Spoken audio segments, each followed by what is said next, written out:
I think that the Trudeau government has catastrophically mismanaged the Canadian immigration system in just about every way conceivable. Katakot-takot na kapalpakan sa immigration under Prime Minister Justin Trudeau, kaya ganito ngayon ang nangyayari sa immigration. Pinoy ako!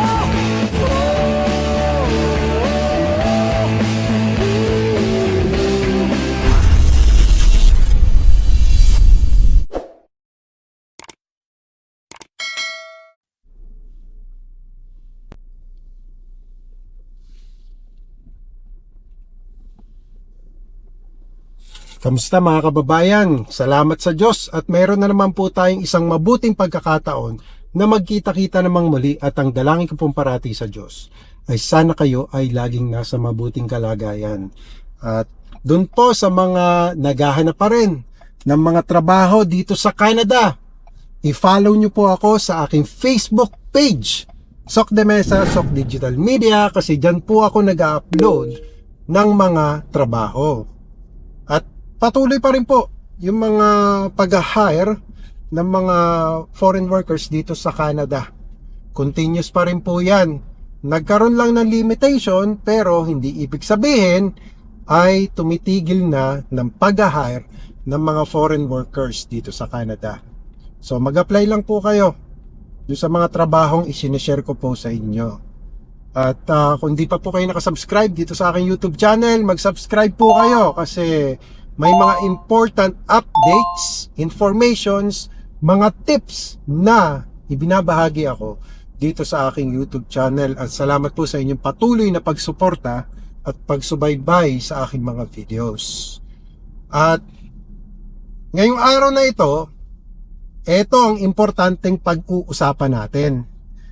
Kasi in connection dun sa ating mga pinag-uusapan na limitation dito sa Canada, yung paghihigpit lalo na sa mga foreign workers, sa mga international students, at dun sa mga nag-a-apply ng kanilang permanent residency dito sa Canada. Dito sa videong ito ngayon ay isisiwalat natin kung ano ba yung totoong nangyayari sa loob mismo ng immigration. Eto mga kababayan kasi yung information na ito na ibabahagi ko sa inyo ay nanggaling mismo dun sa dating Minister ng Immigration na si Kenney. At dati rin po siyang hindi Prime Minister, Premier po. Ayun, napagpapalit ko yan yung Premier at saka yung Prime Minister Premier of Alberta po yan dati, si Kenney. At nakakagulat nga yung pagre-resign niya Kasi during pandemic times, talagang araw-araw nag-a-update yan ng kung anong nangyayari sa pandemic noon, doon sa COVID-19. Araw-araw siya nag-a-update kasama si Dr. Dina Hinsyo. And after pandemic, all of a sudden, mga kababayan, nag-resign yan. Oh no! Hindi nga namin alam kung anong dahilan or yung tunay na dahilan kung bakit siya ay nag-resign. And then, after that, lumipas ang mga panahon, eto ngayon siya ulit. Wala na po siya sa government, pero ibabahagi niya. Kagaya nga nung inilagay natin doon sa intro natin, na eto palang nangyayari ngayon sa immigration, this is a catastrophic disaster. Ang sabi niya. Ano po bang ibig sabihin ng catastrophic at saka nung disaster? Yung catastrophic po is an event causing damage. Yun po ang ibig sabihin ng catastrophe. Ano po ba yung mga catastrophe na nangyayari? Katulad po nung, kasi parang magkasinonimo po yan ng ibig sabihin yung catastrophe at saka yung disaster. Kasi yung disaster nagkukos yan ng damage no?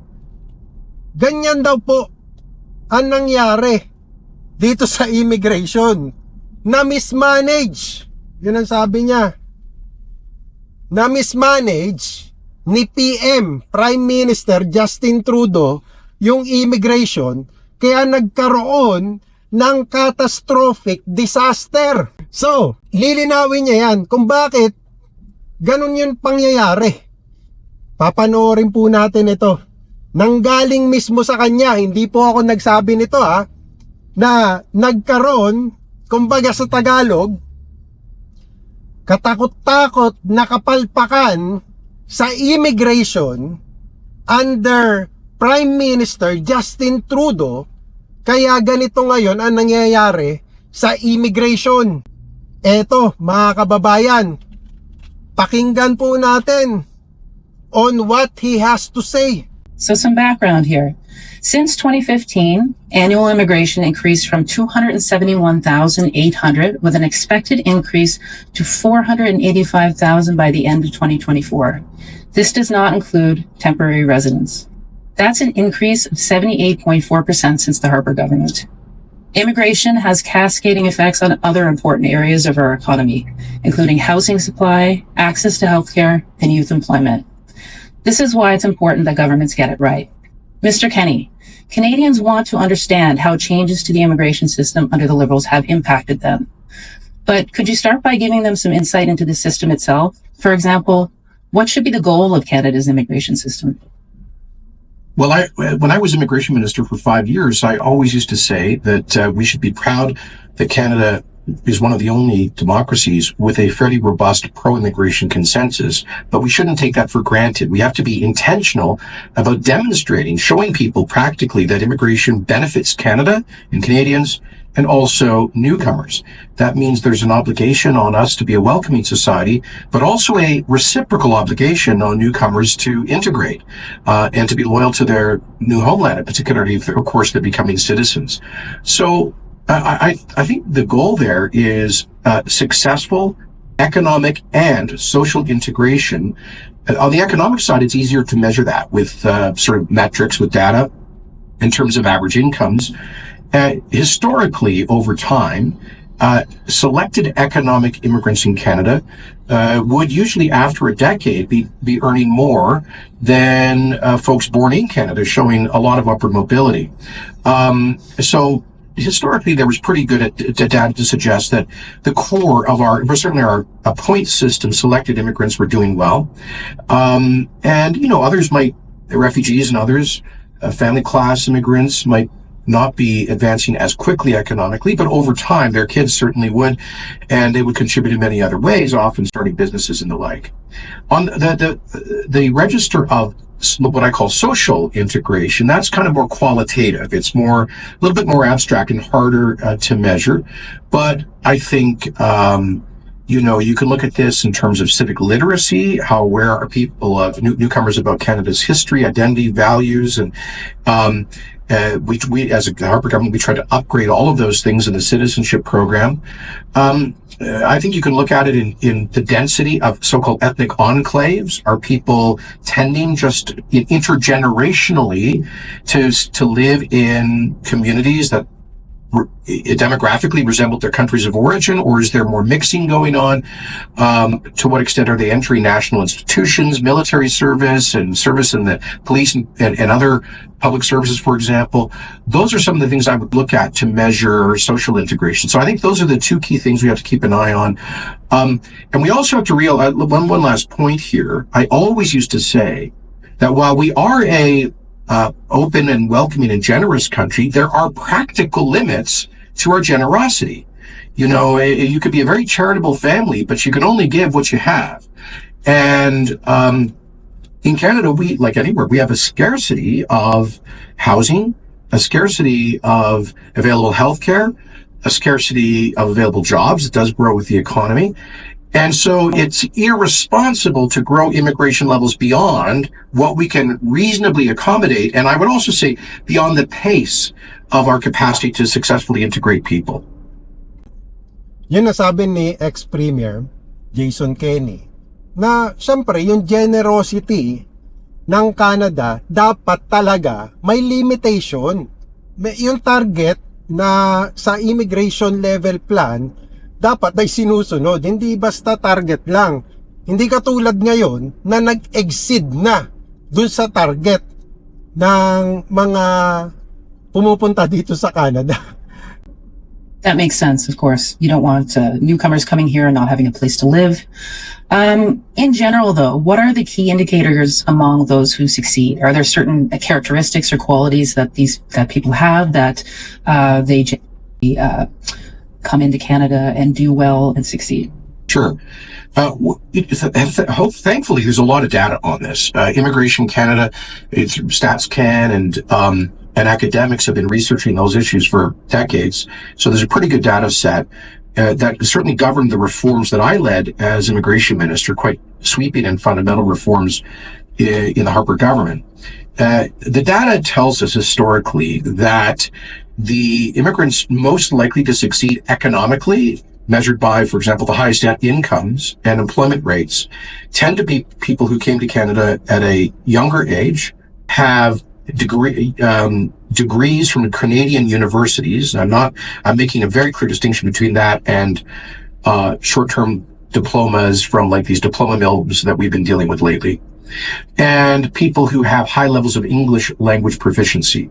It's a bilingual country. French is important, but English is increasingly the global language of business. So the data indicates those three indicators: relative youth, Canadian education with degrees that will be recognized by Canadian employers, and English language proficiency as well as Canadian work experience. So those tend to be the immigrants who succeed. Now listen, we obviously can welcome people here as refugees with no English or French language proficiency, minimal formal education, no Canadian education. And some of those people over time will be very industrious and do very well. But as a population, quite intuitively, they end up doing much less well than the kind of younger Canadian educated folks I referred to. And by the way, what I'm saying is not an opinion, it's data. Importante po yun, ha? Hindi po yun opinion niya. That is what the data is showing. So, hindi po ito bunsod ng emosyon lang, kundi meron siyang reference na data na pinagkukuhaan. Right, that makes sense. They might have to rely on intergenerational mobility, for example, instead. Now, moving on, I know it's been quite a while, but what kind of immigration system did your government inherit from the preceding Liberal government under Paul Martin? Well, I would say that we inherited what was fundamentally a sound system, but there were a lot of problems that had metastasized over time. You know, immigration has always been considered sort of the third rail of Canadian politics, like you touch it, you die. And so we inherited a system which had not been properly managed. I mean, we had I think fundamentally a good system in terms of the point system. That's the core of the selection of economic immigrants. But there had not been tools for the Canadian government to limit the number of applications that we were getting. Tandaan nyo yun, mga kababayan, ha? Wala silang tools para ilimit yung application. Ine-emphasize ko lang kasi baka ma-miss out nyo yun, yung very important key point na sinasabi niya. Legally obliged to process to completion every application that it received in every category of immigration in a world of 8-9 billion people with billions in the developing world who want to migrate to developed, prosperous countries like Canada. You have like virtually infinite demand for migration to a place like Canada. And that was starting to be seen in huge and growing unmanageable backlogs. So we came to office, Harper government in 2006, and inherited backlogs of approaching 1 million. And then shortly thereafter was well over 1 million people just in the skilled workers program, that one big economic immigration program, and large and growing backlogs for asylum, family reunification, parents and grandparents, and other categories. This practically meant that if you were like an ideal immigrant abroad and you applied to come to Canada, you'd have to wait about 7 years for us to even get back to you with an answer. And that was untenable. Meant people were aging out. They were looking, you have to understand, there is a global competition for talent on the kind of. So, naiipon yung mga naghihintay doon sa kanilang application. Kasi nga, nag-grow yung mga hindi matapos-tapos na applications nung iba. So, nagtatambak-tambak na yung mga applications. Kaya, nagkakaroon ng problema yung iba. Nagtatagal ang kanilang applications. On the supply side, if you will, of the migration equation, billions of people who would like to migrate to develop, prosperous, democratic countries like Canada. And on the demand side, in Canada, if you will, there's Australia, US, UK, and others always trying to select for immigrants most likely to succeed and add most to national wealth. And so, if you have a really clunky, slow-moving, inefficient system, you're kind of deterring some of the best and brightest, and you're certainly not able to attract them. So we brought in really important reforms, the power of what's called ministerial instructions, which said that the minister can limit the number of applications that we will take every year. In the Harper years, we were taking about 250,000 people a year as permanent residents. And before we came to office, there was like 500,000, twice as many applications coming in. So we said, no, we're going to align the number of applications to the number of people that we admit. We're not going to oversell the airplane, if you will, with more tickets sold than seats available. That was hugely important. We also inherited a system in 2006 that, where I would say the integrity of the system was being undermined. Now, on this point, I always used to say that if you want to maintain public support for immigration, you have to show that it is a system with integrity, with a consistent application of fair rules. In other words, you got to prevent and stop queue jumping, and people from going around the legal, the normal process and waiting patiently. I remember I did an immigration town hall about my reforms in Scarborough, circa 2012, and the lovely lady, Ms. Johnson, Ivy Johnson, stood up. I'll never forget her, and she said, "Minister Kenney, before I came here 40 years ago from Jamaica, worked hard, played by the rules, came the right way, and I worked really hard to raise my family in Canada. But now I watch a lot of people sneaking in the back door and the side windows." And she said, "You finally locked the back door and closed the side windows and said, if you want to come to Canada, come the right way by taking your turn through the front door." That's a good metaphor for what we need to have. Unfortunately, we saw a huge and growing number of false asylum claims. Ano yung back door or yung mga bintana na pinapasukan nila? Ito, yung sinasabi niya, nagsisik ng asylum, nag-a-apply as a refugee. We saw a growing volume of human smuggling, human trafficking, fake immigration marriages, dodgy immigration consultants, dodgy diploma mills trying to exploit the foreign student program. And eventually we saw a growing abuse in particularly the low-skilled stream of the temporary foreign worker program. So government went systematically through all of those areas of abuse and did what we could to close the back door and the side windows. That sounds great. Makes sense. Now, looking ahead, I know you're not currently in government, but you've probably been paying close attention to this. Not in either government, I should say. What kind of immigration system do you think that the Conservatives are going to be inheriting from Justin Trudeau's Liberals if they win in October? And and what changes did the Liberals make to your program that will require additional reform? Yeah, what I'm going to say is not colored by partisanship. And what I'm going to say, I think, is becoming pretty quickly a consensus, including from a lot of sort of centrist and even traditionally liberal leading academics. I think that the Trudeau government has catastrophically mismanaged the Canadian immigration system in just about every way conceivable.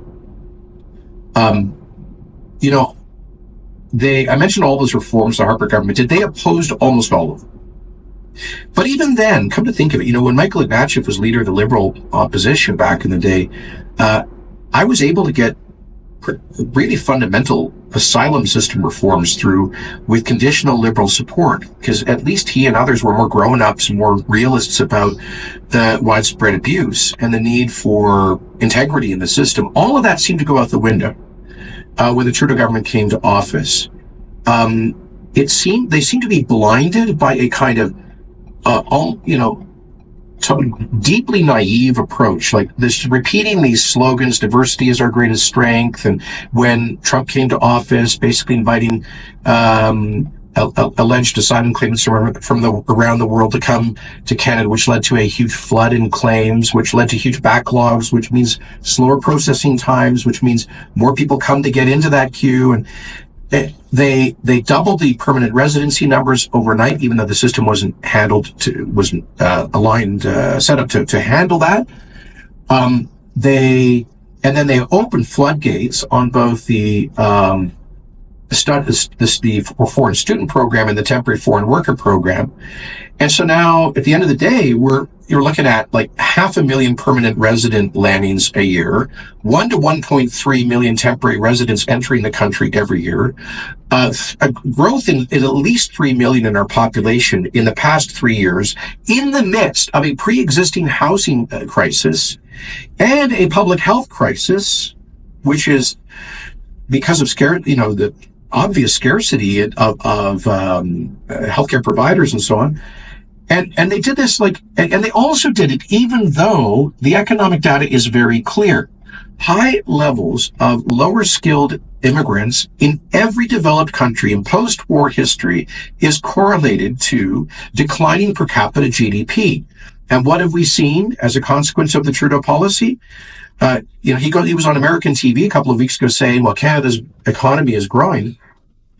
Yeah, in absolute terms, when you bring millions of new people into the country, there's going to be additional demand. But in relative terms, we are one of the only developed countries in the world whose economy is actually shrinking. For 6 straight years, our per person gross domestic product, that is, if you take the total economic output of the country divided by the population, we've been declining on that metric now for 6 years. We've now gone down to the same per capita GDP as Alabama in the United States. I think it's, the 47th poorest of the 50 United States. We have taken a housing crisis and massively worsened it. Last year, we built about 220,000 housing units in Canada, but added 1 to 1.3 million people to our population. You know, we have foreign students living 25 to an apartment, sleeping in shifts. Our homeless shelters are overflowing. Food bank usage has tripled, quadrupled. We frequently have average wait times to access a physician in Canadian hospitals and emergency wards at 24 hours or longer. I would argue all of these things were predictable and to a great extent preventable if they had maintained a prudent immigration policy. And I think part of this was, they got so carried away with their own rhetoric and frankly their own politics on this. They imagined that if anybody objected to these unmanageably high, unprecedented numbers, not just unprecedented in Canada, but really unprecedented in modern history across the developed West, they imagined if anybody objected to it, they could just call them racist and shut it down. And I think in some ways they thought they were creating a political trap for their partisan adversaries. They've fallen into that trap. And by the way, it's immigrants, it's new Canadians who are, in my experience, and according to polling, the most likely to oppose these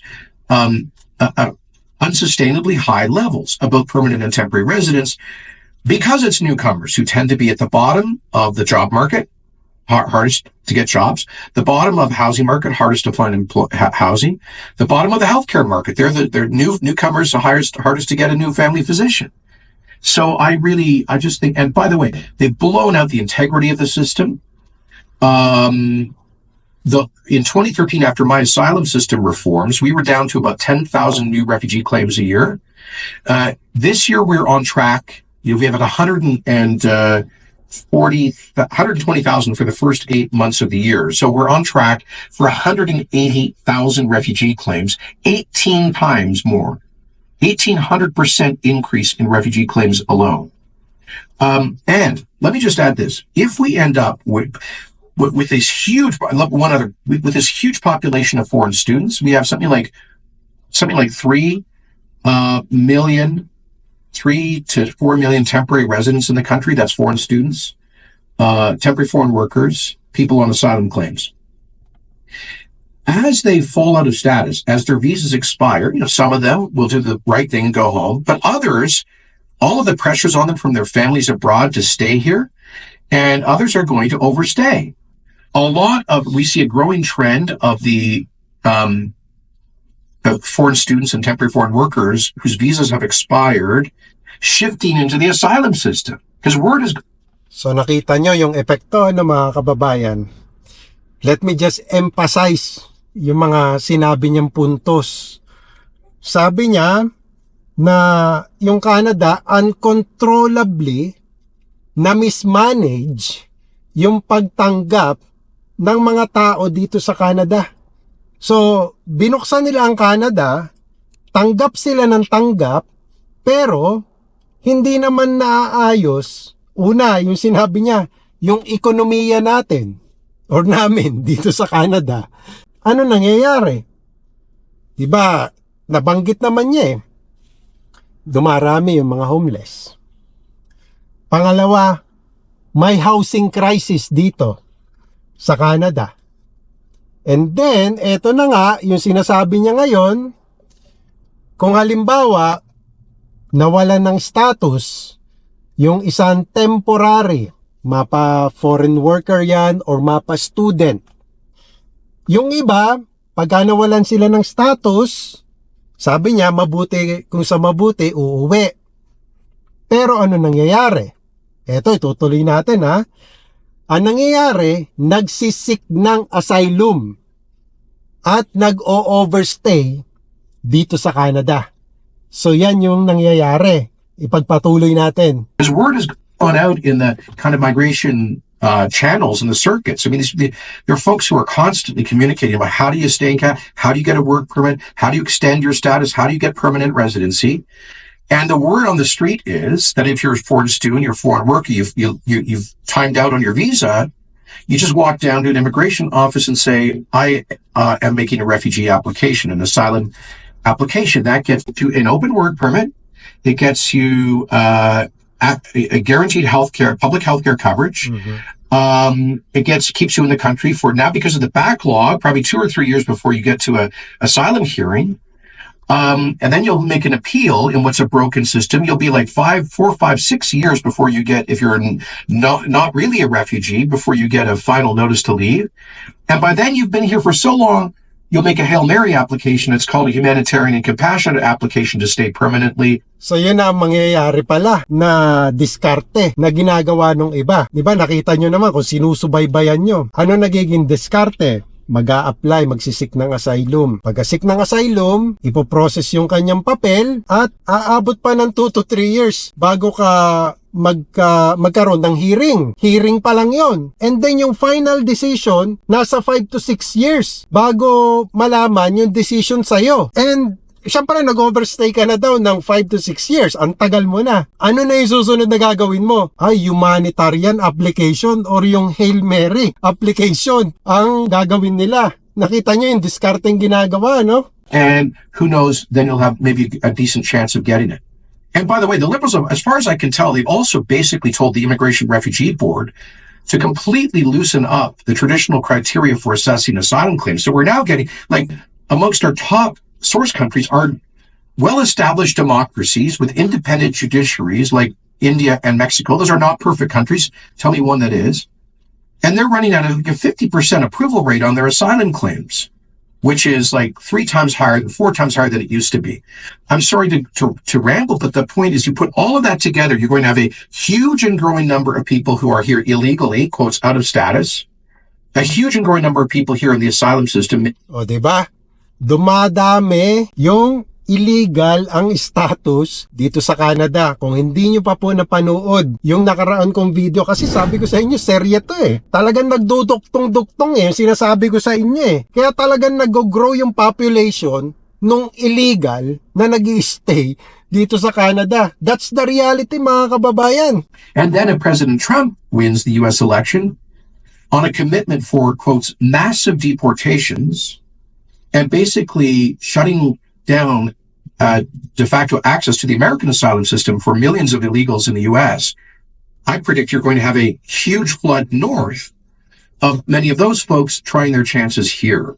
So I think we are on the cusp. You know, it's things are very bad now, but they could become unsustainably, like we could have a true crisis in terms of homelessness, and pressure on our social systems just months away. So, sabi niya, ngayon, hindi na maganda ang lagay. Ano pang maaaring mangyari? Mag-worsen pa ito in the coming years or so kung hindi aaksyonan. Diba? Sabi nga niya, magkakaroon talaga ng yung crisis ng homelessness dito. So, pinas forward ko na mga kababayan kasi 1 oras ang total ng interviewing ito. Kung gusto nyo pong mapanood ng buo, mag-leave na lang po kayo ng comment below at ibibigay ko po sa inyo yung link para mapanood nyo ng buo. Pero ito, sa pagpapatuloy, last na lang to na may mga question kasi dito ng mga listeners eh. Okay. So as a closing question, now before, if you were taking the reins of Canada's immigration system back from the Liberals tomorrow, I know you have no intention to return to the federal government, but what would be the most important changes you would make and why? Or maybe this would be advice that you would give for Mark Miller or any upcoming immigration minister. What would you fix? What would you work on first? Well, first, I would seriously tap the brakes on the current unsustainable levels. I think Pierre Poilievre is right to say that a future government should, as a basic policy goal, align immigration intake with available housing. Because what's the point of bringing people here to face homelessness or totally unaffordable housing? Mm-hmm. And only to accelerate demand in the face. I just gave you those numbers about, we're looking at average rents in Vancouver, $5,200 3 years from now. In Toronto, average rents of almost that high. Like, it's just totally unsustainable. So getting the numbers back down to a manageable level that would also allow the system to take a breather. That would mean more capacity to do proper immigration security screening, but also going back and reinforcing the integrity of the system. I think I know this sounds self-serving, but I heard at a C.D. Howe Institute, Mikhail Scootroot, who's I think the country's leading academic expert, economist on immigration, was asked, what's the ideal immigration system? He said what Minister Kenney had 10 years ago. Rehan Salam is the president of a highly respected American think tank, the Manhattan Institute. He recently wrote a book partly about immigration. And he said the ideal immigration system is what the Harper government had in Canada 10 years ago. I'm not saying it was perfect, but going back and looking at how we reinforced integrity to combat, again, fake asylum claims, human smuggling, dodgy immigration consultants and diploma mills, looking at that whole package of integrity measures, bringing the overall numbers down, bringing these backlogs back down. And then refocusing the selected economic immigrants on the people with the highest levels of human capital, where we know are most likely to do best, like the 2 doctors about whom we've discussed. I think those are the key measures, but it's not going to happen until we get the numbers back down so the housing and healthcare and job markets can catch up.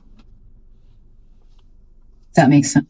And so hanggang dyan lang po muna mga kababayan for today. Sana ay nabigyan ko kayo ng konting idea sa totoong nangyayari sa immigration ngayon dito sa Canada. And dahil mag-e-eleksyon na, let's vote wisely. Iboto natin yung talagang karapat-dapat na pinuno na magsasaayos ng immigration natin. Kasi kung hindi ito maayos, sabi nga ni Premier Jason Kenney na ang problemang ito, pag hindi inayos ngayon, magwo-worsen pa. Darami ang tao dito, yung housing problems kailangan isaayos, yung ekonomiya ng Canada kailangan din isaayos, maraming dapat ayusin. Yan ang lumalabas dito sa report na ito, mga kababayan, or sa interviewing ito. So, give me your feedback, mga kababayan. Leave a comment below.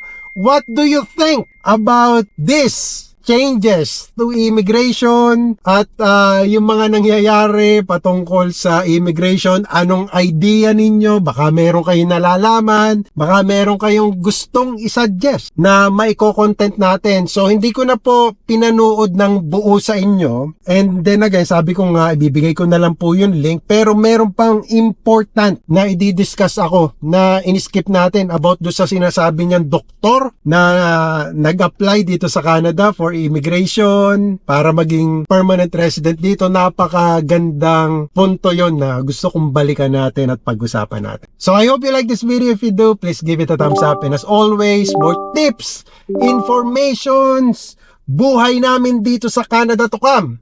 I will see you, God willing, on my next video. Samahan nawa kayong parati ng Panginoon sa inyong pang-araw-araw na buhay. Magandang araw po sa inyong lahat.